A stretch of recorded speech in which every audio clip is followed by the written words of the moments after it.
advertisements for some of the books on Book Talks, and I don't know if y'all okay. I don't know what's going on at home, but some of the things y'all read sound very concerning. Hey, it's me.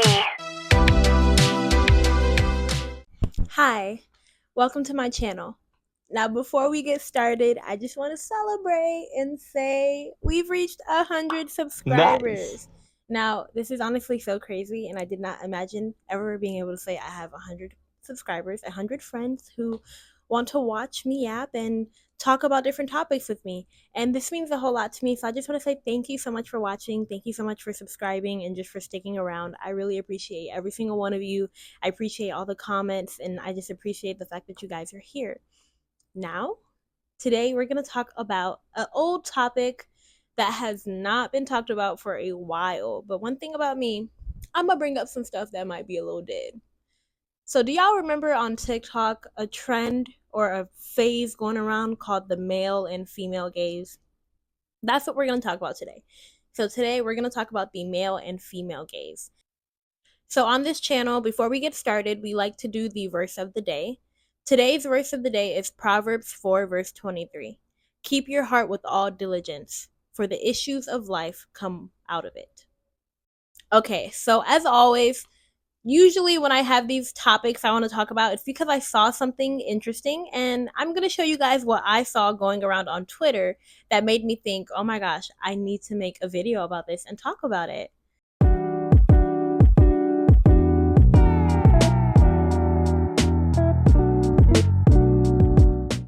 So in the clip, there's this beautiful, beautiful woman, and she's wearing two different dresses, and she kind of captions the red, sultry, sexy dress as the dress you wear for the male gaze, and then the flowy, blue, natural-looking sundress as the dress you wear for the female gaze. Now, the reason I saw this and I was like, I gotta talk about it, is because I honestly disagree. Now, let me be clear. I disagree because I feel like when it comes to both dresses, I think they can appeal to men regardless. Like if that's your intention. I don't think most men are like, oh, my girl need to be wearing a ball gown, red, sultry, sexy dress, and I don't do sundresses. Like, y'all know the debate about sundresses. Apparently men love sundresses. Granted, men don't know what sundresses are because they think a sundress is a bodycon dress. Let me tell you, if you're a man watching this, a sundress is not a bodycon dress. A sundress is what she was wearing for the female gaze. In my opinion, I think no matter what you wear, there's going to be people who like what you look like, and there's going to be people who don't like what you look like. Like some guys really love like the baddie look of having like the hair beat down and face beat and XYZ. And then there's some guys who would rather prefer to have a girl who looks really natural, really laid back, really, really coolish, XYZ. So like I think there's not a distinction for if you dress this way, it's the male gaze, and if you dress that way, it's the female gaze. And I also think making this distinction in a way can not necessarily be dangerous, but it can almost seem, what's the word? Shamey. Because I think calling, let's say you go up to a girl or you go up to a woman and you tell a woman, oh, you're performing for the male gaze. I feel like that's just another way to slut shame people and to kind of just shame people regardless for how they dress. Because if I accuse you of dressing as though you want male attention, it's almost as though we're slut shaming people or we're calling them attention whores. Like, you know what I mean? So like I think it's not really fair to go up to somebody who may fit a certain aesthetic and tell them, oh well, that aesthetic is for the male gaze, and the baddie aesthetic, that's for the male gaze, but the cottagecore aesthetic, that's for the female gaze. Like, I think we should just dress how we dress. And at the end of the day, one thing we know about men, you could appeal to them in any kind of way. One thing we know about people in general, you could appeal to them in any kind of way. It doesn't really matter what you wear. I think whatever people find appealing, they find appealing. Like me personally, I love the baddie aesthetic and I love the cottagecore aesthetic. I'm gonna do both. Like, you know what I mean? And I think they're both beautiful. I think they're both appealing. And there are some men who agree, like they find both attractive. There are some who prefer one look over the other.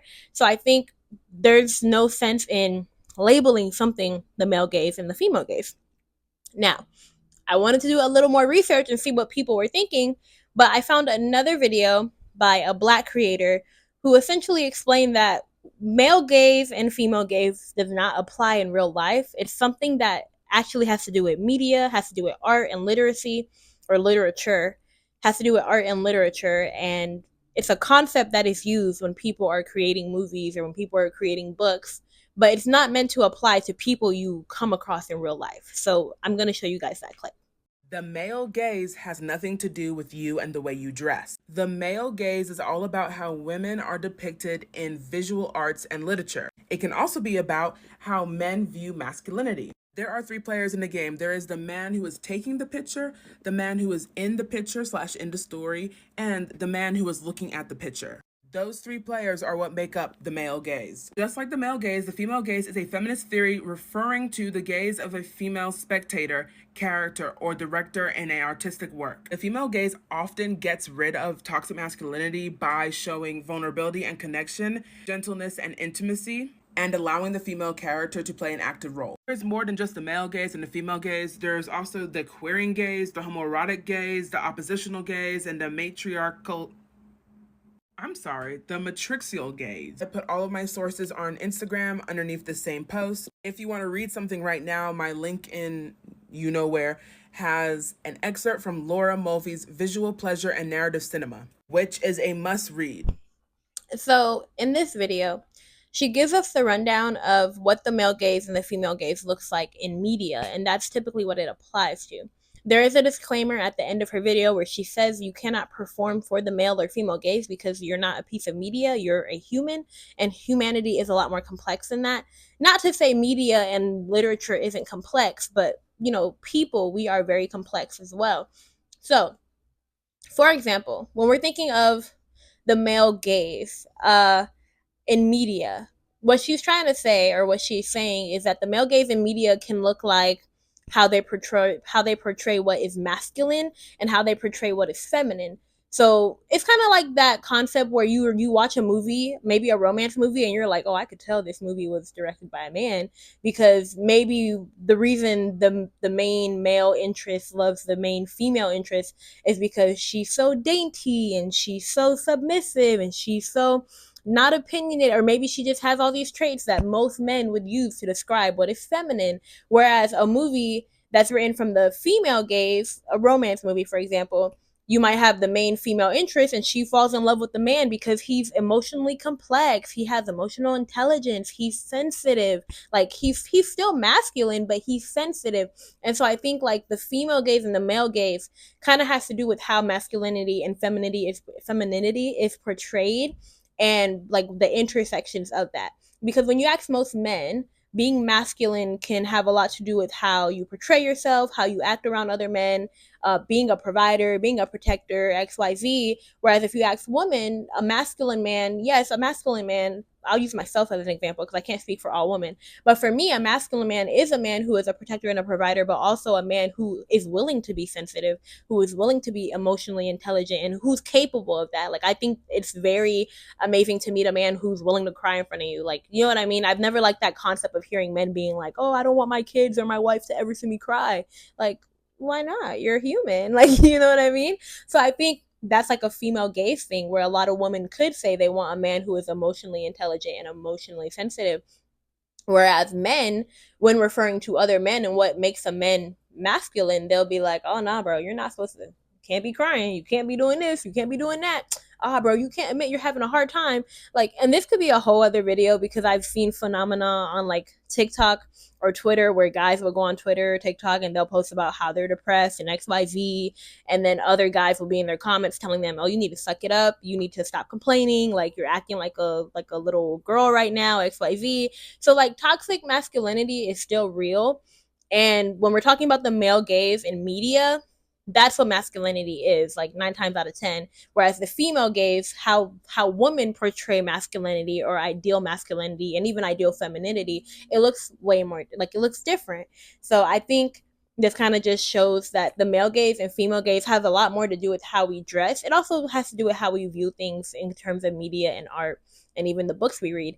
And don't get me started on the books we read, because book talk, obviously a lot of the books y'all be reading on book talk, they're written by women, but some of the stuff y'all writing, like, I'm not even gonna say for the male gaze because I've seen some crazy things on book talk. Granted, I don't read those books, but I've seen the advertisements for some of the books on book talks, and I don't know if y'all okay. I don't know what's going on at home, but some of the things y'all read sound very concerning, especially that eye socket thing. If you know, you know, and if you don't know, I hope you never find out because it's disturbing. But let's move on. Let's move on. So I found this TikTok that's the perfect example of what the male gaze looks like in media. Somebody commented on one of my posts recently where I was talking about like the sexualization of Black Widow, and they were like, "Oh, the men in the MCU are way more sexualized." And I saw that comment and just laughed because it is hilarious that some men really believe that. But a couple of days later, I saw this picture on Instagram of Chris Hemsworth. Chris Hemsworth posted, and I had a thought. Something occurred to me, and the thought was, men men think that this is the female gaze. And the existence even of the female gaze is debatable and muddled, and that's a conversation for another time. But for anyone confused, this is the male gaze. Chris Hemsworth is a very attractive man, but this is for men. All of the shirtless muscle shots in the MCU, that's a male power fantasy, not a female sexual fantasy. Because, yeah, tons of women are attracted to him, but this is not for us. Okay, so in that video, we see the handsome Chris Hemsworth, who is from the Marvel universe, and he plays Thor.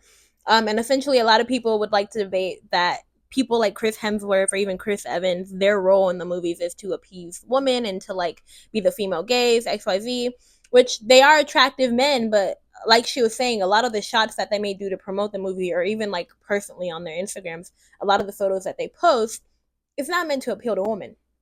I saw this awesome comic breaking it down, but if we just look at that picture, which if I can get a screenshot of the picture, I'm gonna put it up on the side while I list these things out. But if we look at that picture, one, what's the environment he's in? The gym. Not saying women don't love the gym, like I'm a gym girly myself, but he's in the gym, so that might be a trait that men find valuable. Two, he's showing that he's strong. His veins are flexing, his muscles are flexing, like everything's flexing. He's like, look at me, big triceps, big biceps. Like he's showing he's a big body Benz type of boy. So that's another thing that men could find valuable because men, most men, not most men, but a lot of men do look at swole men and they're like, man, that guy put in a lot of work. So he's showing off this discipline essentially that he has for his body. Three, he's sweating. He looked like he dripped down in some baby oil. He's sweating, this and that. Like, and obviously, like I said, Chris Hemsworth is attractive, so the sweat and the baby oil could go both ways, and the veins, because I know some ladies like veins. If you're a lady that likes veins, drop a comment or drop a like, because I'm talking about you. But yeah, so that could go for both female and male gaze. But look at his emotions in the photo. It looks like he's expressing something close to anger, maybe something close to just like I don't know, he's expressing an emotion that I think when you're looking at the male gaze, it looks very masculine versus like the female gaze. A funny comment I saw in this TikTok was someone commented like the female gaze would be Chris Hemsworth wearing like a sweater, drinking out of a teacup, wearing like some reading glasses or something, and looking like he wants to have tea with you. Like, you know what I mean? Like something like that, where it's like he's still a man, he's still very masculine, he's still built and swole, but like maybe he's doing something a little more like laid back, like reading a book and drinking tea and doing something that some people would say, oh, that's not masculine enough. But you know what I mean? So I think the female gaze and the male gaze are just very different, and there are a lot of things that appeal to the male gaze. When we think about certain movies or even like certain costumes that women wear, in terms of like superheroes, there are certain superheroes or where the men are like fully covered, but some of the female heroes have like freaking bikinis on and they fight in bikinis and whatnot. That's not for the female gaze, like that's for the male gaze. So it's when you think of media in terms of movies, it has a lot to do with that. Like, and not to say like it's a bad thing, but it's a very clear thing that plays a big role in how we consume media and also how we identify like what's masculine and feminine. And 9 times out of 10 in Hollywood, we do know that a lot of the directors, a lot of the producers, even a lot of the writers in the writers room are men. So of course, when we look at media, the male gaze is going to be present because women are being written by men and women are being what's it called, their costumes are being made by men and XYZ. Like, so I think, the male gaze very much exists. Now I'm going to show my last TikTok that I think kind of just sums up my thoughts perfectly about the male gaze and the female gaze in real life.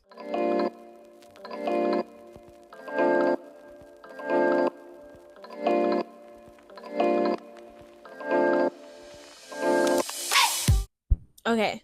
So I think this TikTok is a perfect way to sum it up because, like I said, I do feel no matter what, at the end of the day, as a woman, at least speaking for a woman perspective, because I can't speak about how men dress and XYZ, but as a woman, if you wear makeup and you do like to wear club attire, as some call it, or baddie attire, that doesn't mean you're performing for the male gaze. Just like how if you like to wear baggy shorts and you like to wear baseball caps as a woman and XYZ, that doesn't mean you're trying to do the female gaze. Or if you like to wear picnic dresses, you're not doing the female gaze. I think at the end of the day, we're all human and we all dress differently. We all have our own interests and aesthetics. And it can seem a little bit of a cop out to try to claim to somebody, like, oh, you dress that way because you're trying to appease the men and XYZ. Like, because like we know, there are ways of being a pick me. That's not it. And I've been saying I'm going to talk about the pick me's for a while, so I do think the next video is going to have to be about pick me's because that's a whole video on itself, and I have been wanting to talk about that. But I think this is not that. So moving forward, don't tell women they're trying to appease men by the way they dress and by the things they do. If a girl wants to get her nails done, get lashes, she could do that. If she doesn't want to get lashes and she doesn't want to get her nails done, or she only likes to get polished and no acrylic, she can do that too. Like, I think people should be allowed to exist and to live how they live. So that is the end of this video. If you've made it this far, thank you so much for watching. Leave a like, a comment, and subscribe. I'll see you next time. Bye, babies.